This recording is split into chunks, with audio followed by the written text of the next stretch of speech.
much bigger message of autism acceptance and challenging the negative narrative, isn't it?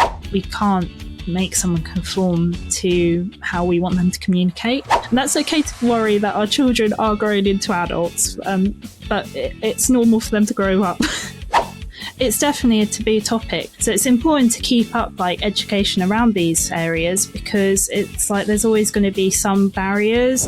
Hi everybody, and welcome to This is Autism podcast. My name's Kerry Highcock and I'm the Family Development Manager at the North East Autism Society.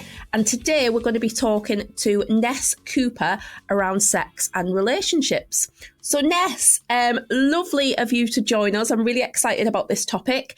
Could you just tell us a little bit about you before we get started with the questions?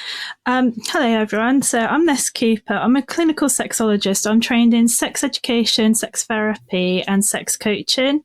And basically, I know a lot about sex and relationships from teens up until whatever age. And any questions you've ever thought of, I've probably got an answer that may be helpful or put you in the right direction.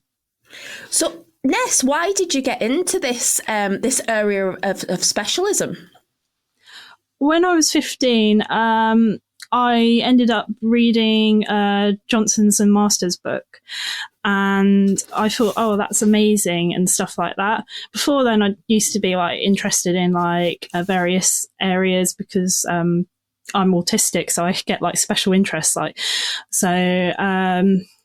Vegetarianism was one that was big for about 4 years, and another one was neuroscience and things like that. But for some reason, sex and relationships stuck after then.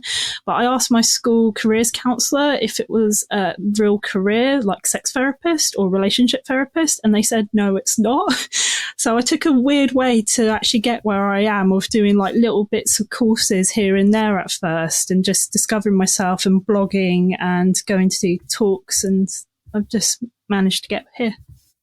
Brilliant. Well, we're really excited to have you here. And I think why, I kind of have got my own ideas around this, but why do you think it's important that we talk about sex and relationships? Because I suppose it can be a little bit of a taboo word for many people. It might be something they don't feel comfortable talking about. But, in your experience, why is this important? Well, sex and relationships are important because basically it's a big part of our overall well-being.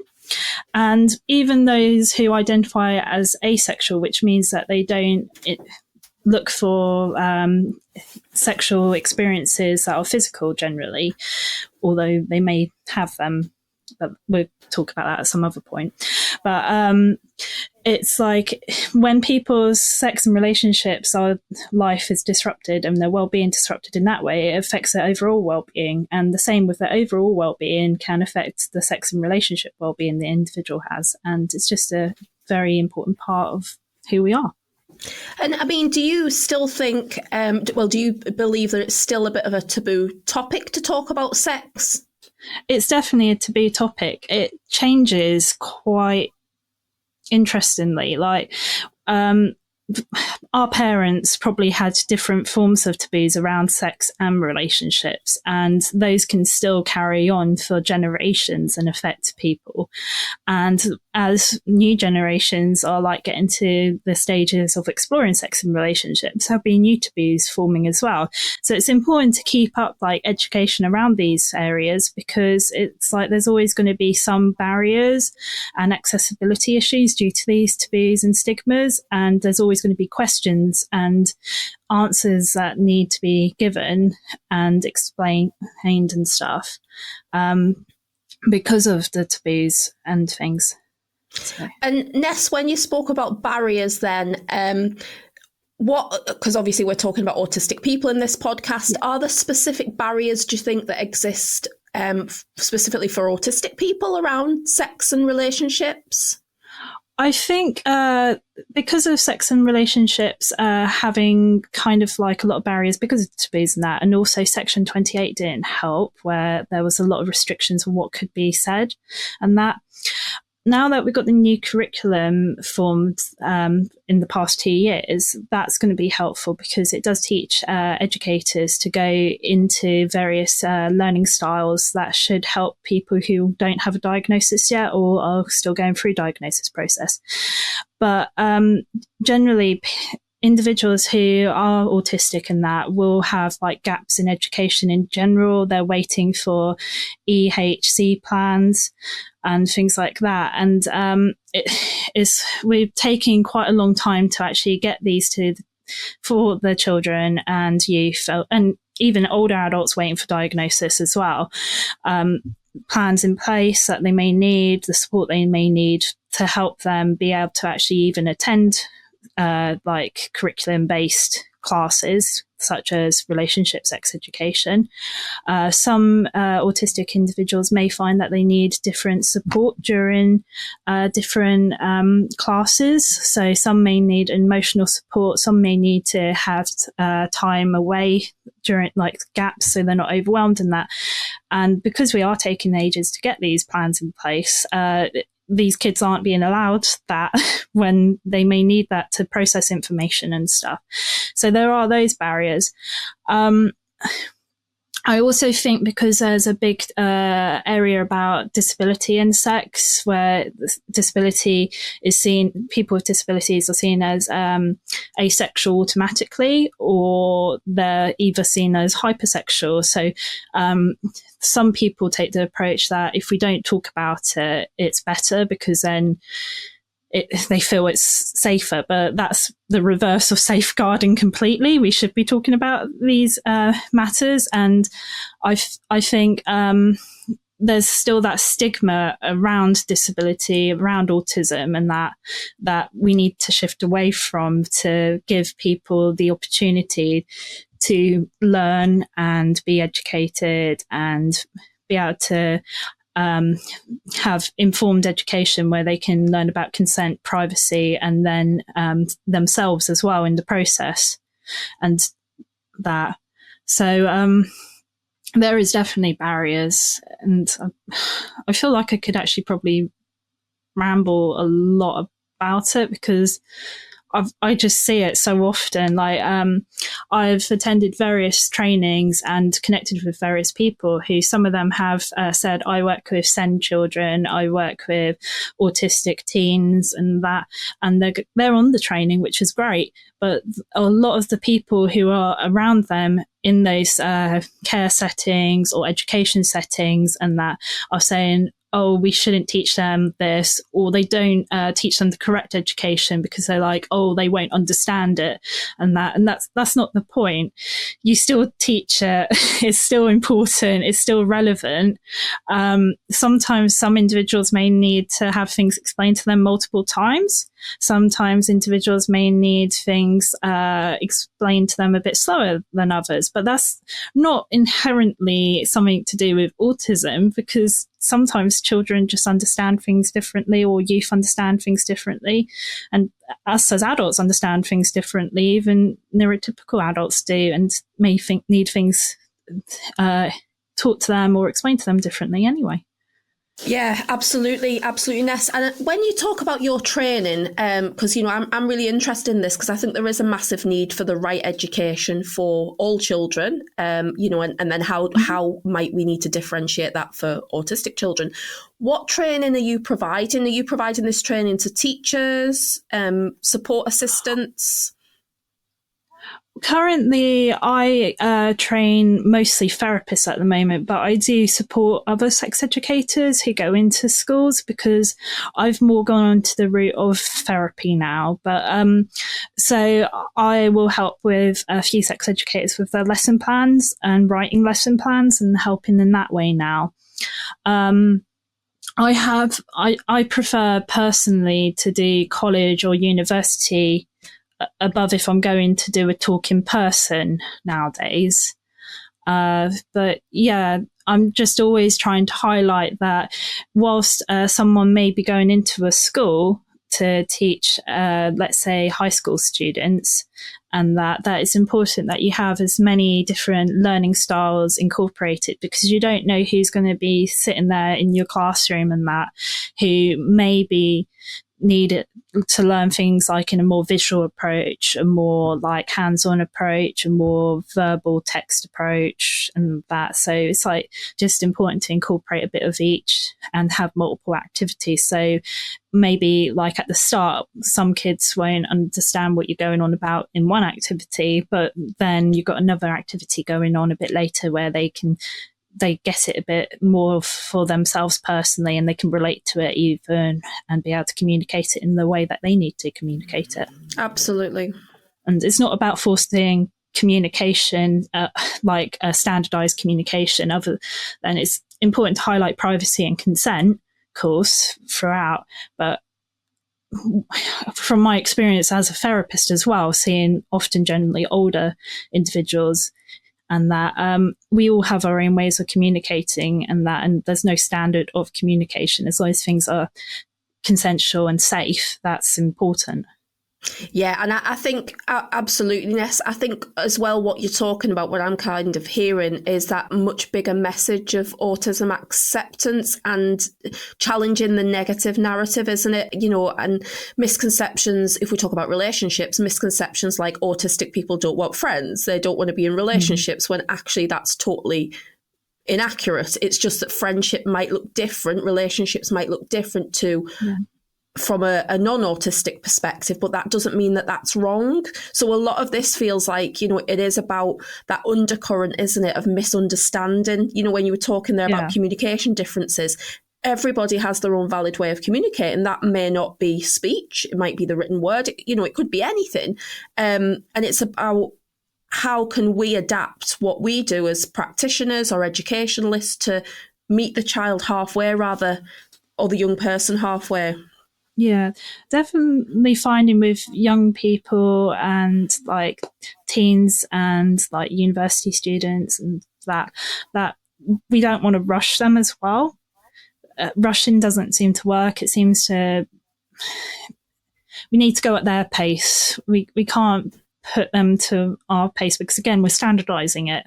We're giving them our own standards, and that like you should be at this stage, when technically we all know that stages are kind of like they're invented by just a group of people and they're all different for everyone. So yeah, and I think just listening as well is important. And answering questions when needed. Don't feel like you have to be the sole educator as well. It's important because sometimes we will learn things a bit easier from different people, and that's perfectly okay. As long as they're doing a safe and consensual and approach, and that like friends can be a good, like let them talk to their friends as well, because I know there's some people I've spoken to who are like, oh, they shouldn't talk this to their friends at all, and that, and I'm just like, no, that's kind of a normal developmental stage. That's a safe area where they can discuss things a bit more safely and things sometimes, and that, because it can be a bit overwhelming and scary, particularly with adults. So yeah, and if you're a parent as well, talk about it with them if they ask. Don't say, I'm not going to talk about it. That was going to be my next kind of question, Ness, is around, you know, how do parents sometimes feel around this idea of the young people having access to a curriculum around sex education? Is there kind of barriers and challenges from a parental perspective? I find that parents sometimes they may have a misunderstanding about what's taught in the curriculum. Like when teaching youth and that, I wouldn't be teaching them or talking to them about the things I would talk to someone over 18 about. And that, and also sex education isn't about telling children what they should be doing, because that's sexualizing them. It's like giving the resources that they may need to make sure they're safe, and you never do it in a way that's going to be like make them feel they have to conform to things. and you don't do anything overly explicit. I know there's a lot of threads online that thinks that it's all about explicit and that, but generally there's a big focus on like making sure you feel safe in yourself, making sure people around you feel safe, and that's like a big part of the education. Feel confidence is a big part, self-esteem. It all interplays into this. And whilst there may be some kind of scary seeming topics every now and again, they're not sexualized in the way that some resources out there may be like stating, and that it's just like honest, down to earth like information. And it's like, I think that's really useful for you to try and help clarify that for families, actually, Ness, because I think there is a worry of, what is our children, young people getting taught, in education.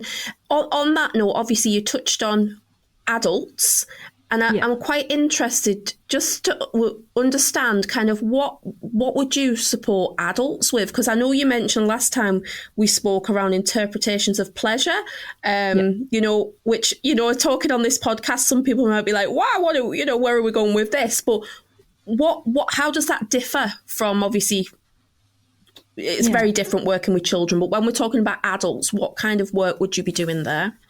So with adults, often I'm helping them learn about scripts or routines that they've been taught that work against them accepting themselves generally.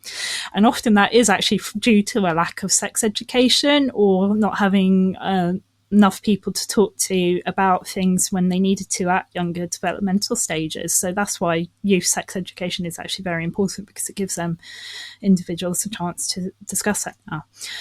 And there's a lot of like things that are produced by like how we think we should be acting and that. And generally, most of the time, you have a discussion with someone and you find out they've been beating themselves up due to something they thought was wrong, and generally know what they're doing is perfectly fine as long as it's in private, it's consensual and stuff like that. And it's like, I know it probably sounds quite easy saying, oh, I'm just making them realize that those things are in play and that, but it can actually take quite a long time, because psychologically things can build up, and we form our own barriers. There's the social barriers. There's also other expectations we have within our own personal relationships at play and stuff like that. So it's just getting people to be comfortable in themselves generally. And when it comes to pleasure and stuff, that may be like talking to someone and like saying to them, yes, it's okay to enjoy your body, and yes, that's fine, and that. And then also I have noticed with some of my past experiences in teaching and stuff, that there is a slight difference with some, not all, neurodivergent individuals, where there's a confusion because of masking, and there's also another confusion because of how some neurodivergent individuals use sensation, and that in a different form of relief as well and stuff, and not a sexual way. But there can be like a lot of conflict because they've been told never to like stim, for instance, and that can weirdly cross over into like how they also want to use their body in other ways as well, because they've been told not to do it in one way. Yeah, I think that's interesting, talking about stimming as an example. I know in the past I've had experiences where adults have been told that they're being sexually inappropriate in some way. However, it was actually not at all. It was a sensory seeking. That this individual wanted to rub fabric. But immediately people get labelled as, sexually inappropriate, sexual deviant, these awful labels that get stuck on people, when actually it's about understanding what the person is getting from that experience, isn't it? I think, is that what you're trying to say, Ness? Basically, and I don't think like the DMS has played a good part in any of that, because basically that's a diagnostic manual that, if anyone isn't aware, that's been around for quite a long time now, and it's fetishized and sexualized things that are generally common behaviors, and it's not helpful. No. Well, I think, we could have a whole podcast series on the DSM, couldn't we? And how actually it's not helpful for many individuals, let's just say. Have you heard about the Northeast Autism Society's family development team? We offer support to autistic people and their families before, during or after diagnosis. We have toddler groups, family workshops, support hubs and home visits. And we also have a private Facebook group you can join called Family Networking, where you can share experiences, tips and support with other families just like you. Find us on Facebook under Northeast Autism Society Family Networking, or on our website at www.ne-as.org.uk.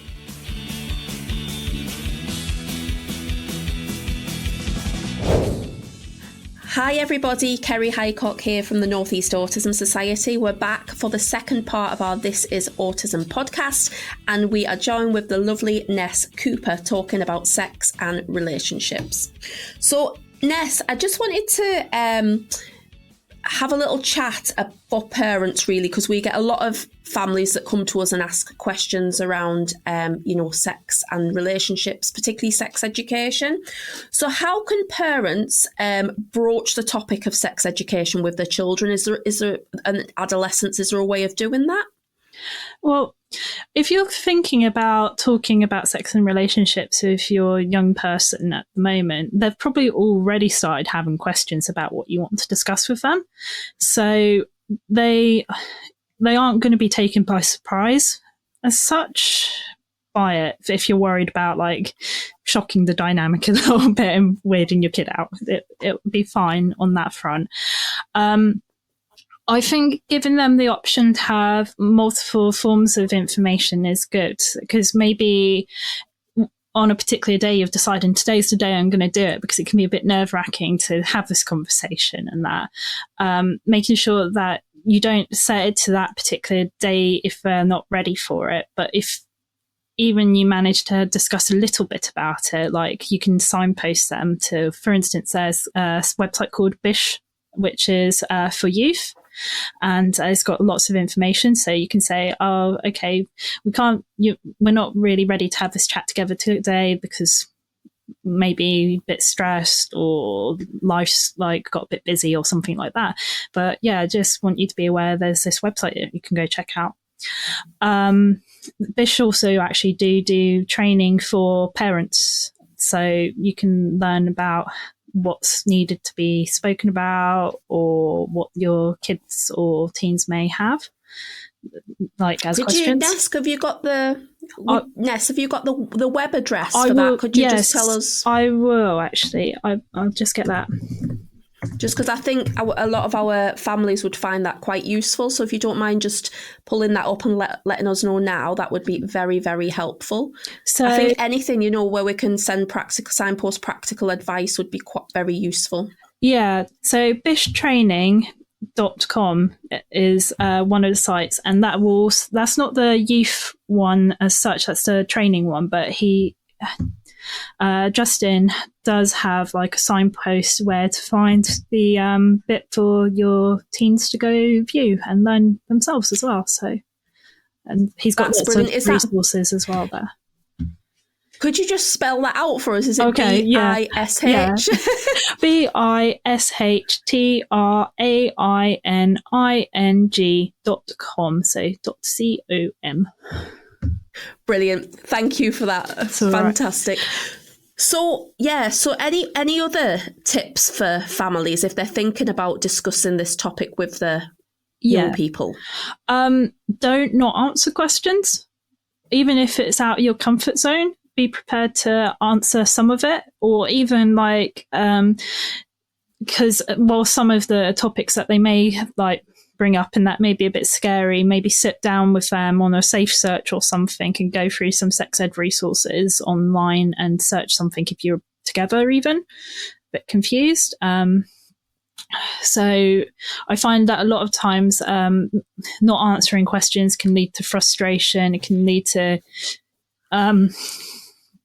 basically people just, individuals, youth, even adults and that, just closing off a bit sometimes as well. So if you're willing to give some form of answer, that's better than none.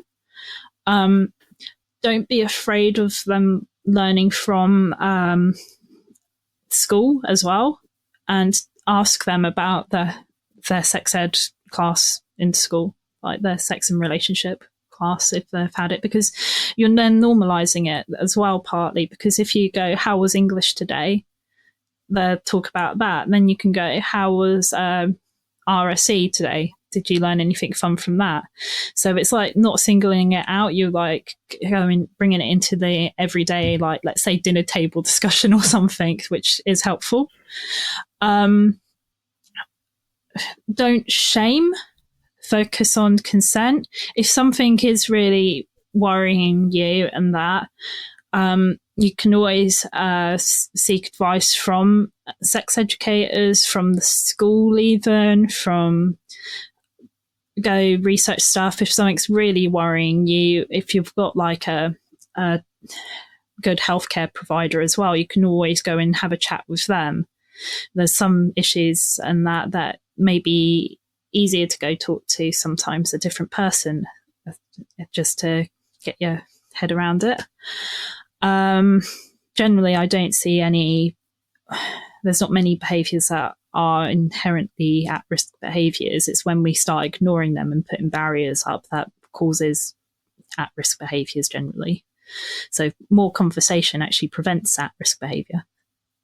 And actually on that, Ness, sometimes for adolescents, we get maybe queries around things like masturbation.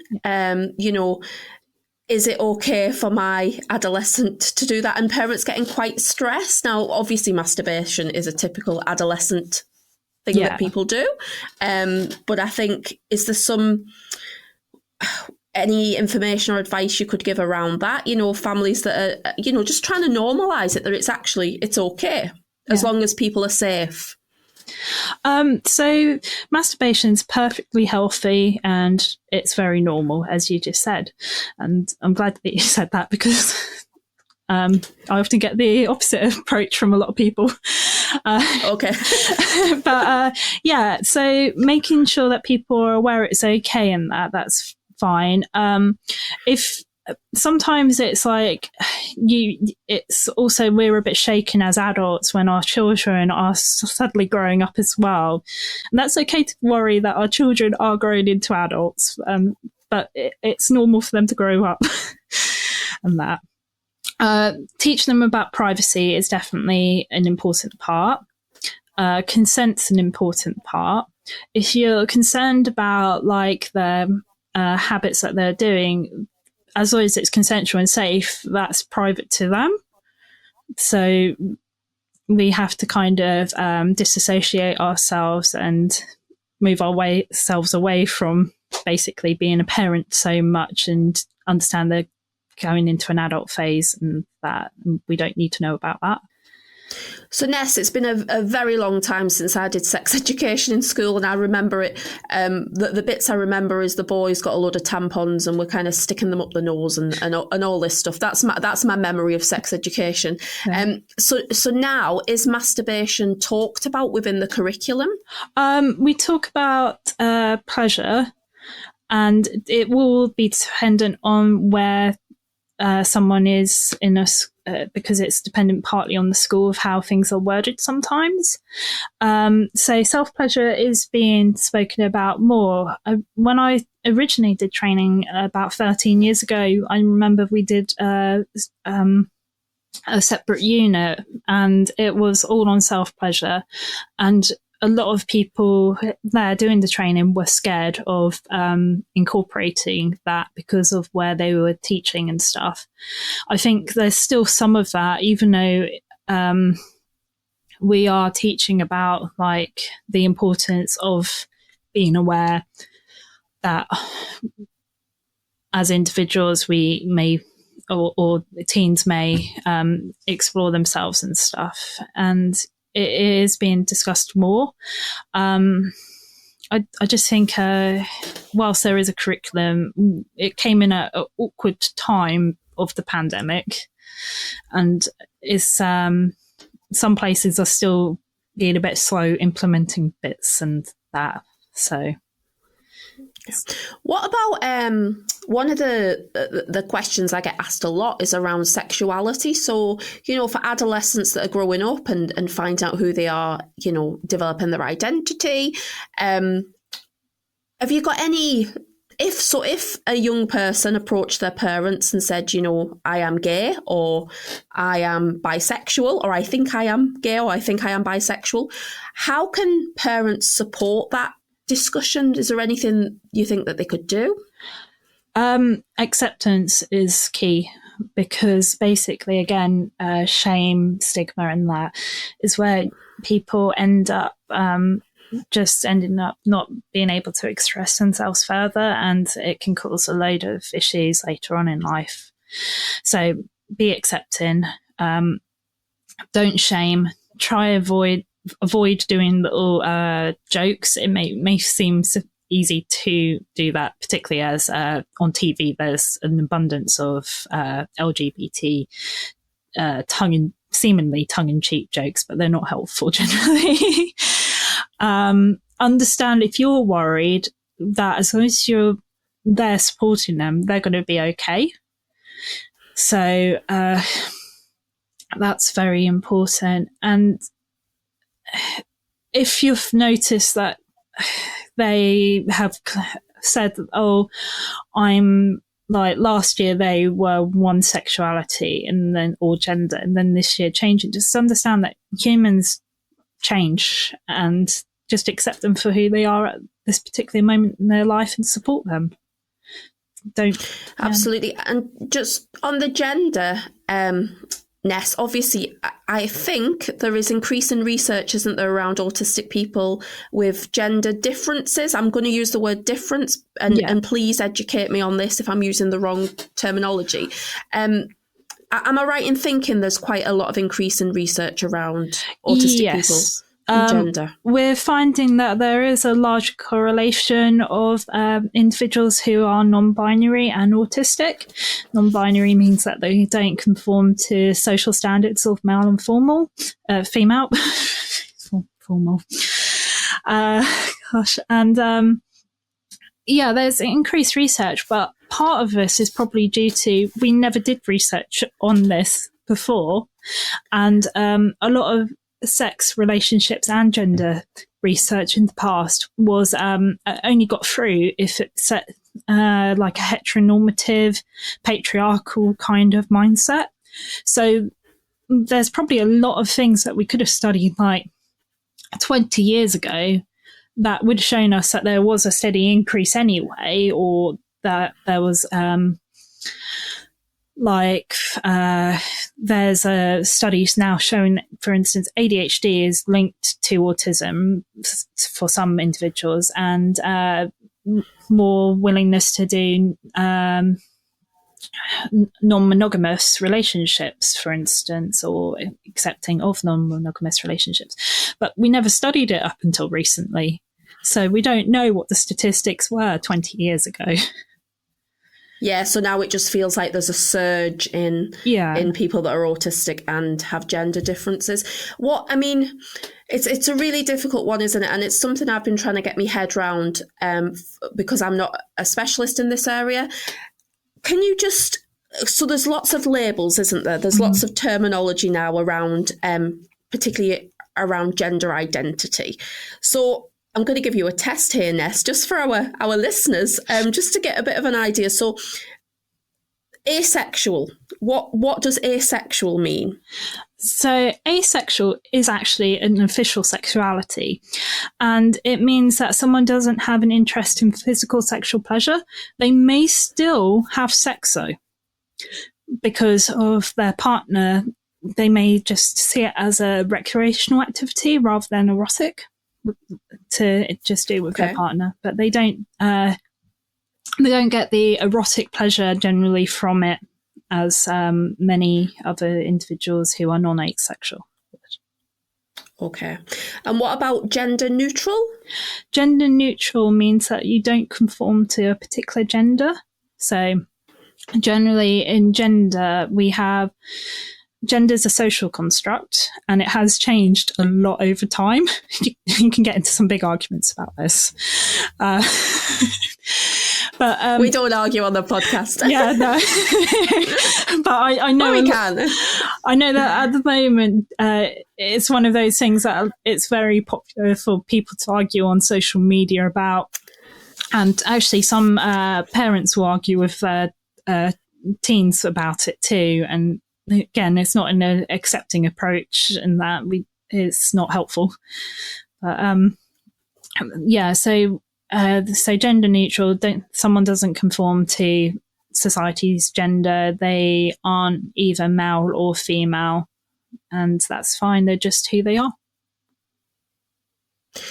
So I think families are trying to navigate through all of this, I suppose, new language. It's certainly new language for me. And some families, and I'm not agreeing or disagreeing with this, I'm not giving my opinion, but a lot of families that I maybe speak to think it's a fad. So this discussion around the gender differences have now become a bit of a fad, and it's cool to have a different gender. What are your thoughts on that, Ness? Generally, when something's seen as a fad when it comes to sexuality or sexual practice even, there's a big media influence as to why people are thinking that's a fad, and there can be a big political influence even. So if you're thinking that something may be a fad, think, where did the influence of you thinking that's a fad come from? And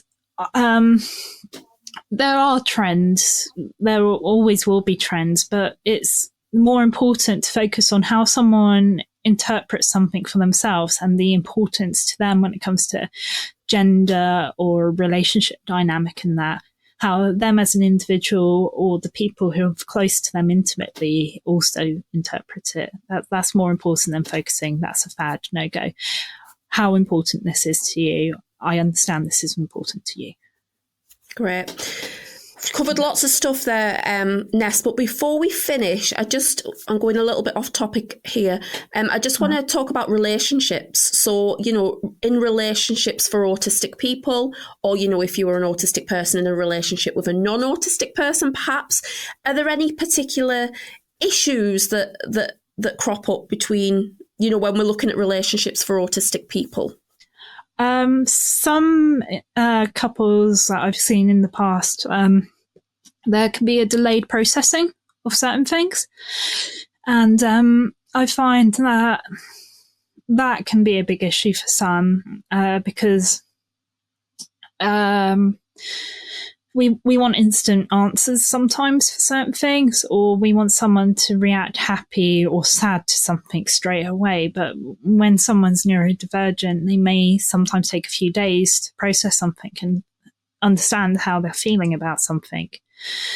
And I think I generally end up teaching that we have different ways of processing, but also we have different ways, again, of communicating, and we can't make someone conform to how we want them to communicate. It's like, I don't think forcing someone to rush themselves through these processes is healthy, because it can cause a lot of conflict as well. So that's one.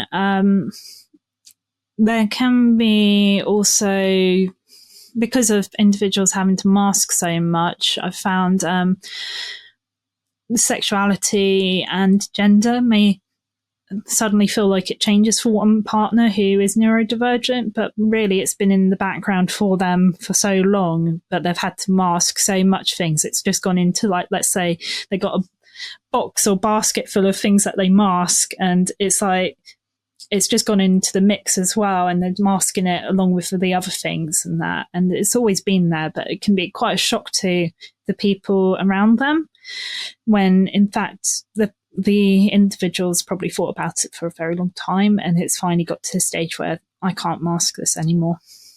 Yeah, that's really interesting. That makes a lot of sense, Ness, actually, when you look at autistic masking and, people,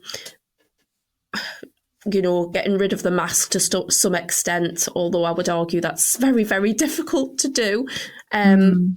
Yeah, that's actually just made a lot of sense for me, what you've just said around masking and how that interplay with sexual identity or gender identity. Yeah. And I think sometimes also I find some couples where one's autistic and even with younger couples as well, not being able to go to the same social things together all the time because of being overwhelmed. That can feel, couples can sometimes feel a bit isolated, each of them, because of navigating how to navigate the not being overwhelmed and doing shared activities together. So yeah, makes sense. Yeah, because actually it's back to kind of that double empathy theory, isn't it, that Damien Milton describes around communication for two people, that often the communication issues arise when you have a non-autistic person and an autistic person together in a room. Actually, autistic people, when they're communicating together, they're absolutely fine. So I suppose if you're in a relationship as an autistic person with a non-autistic person, there can be real difficulties in communicating with each other. But then some might argue that person is just an undiagnosed autistic person. There's a possibility.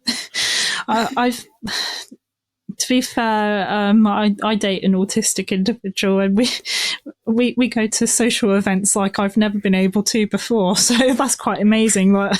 We kind of ground each other. But I do wonder about some of my past relationships too, getting a bit personal. That few that were a bit more successful in the past, but maybe they were undiagnosed. Perhaps. Well, Ness, thank you so much for joining us. That has been really, really insightful, and hopefully our listeners will take something from that. So thank you very, very much, and I'm sure we'll see you again soon.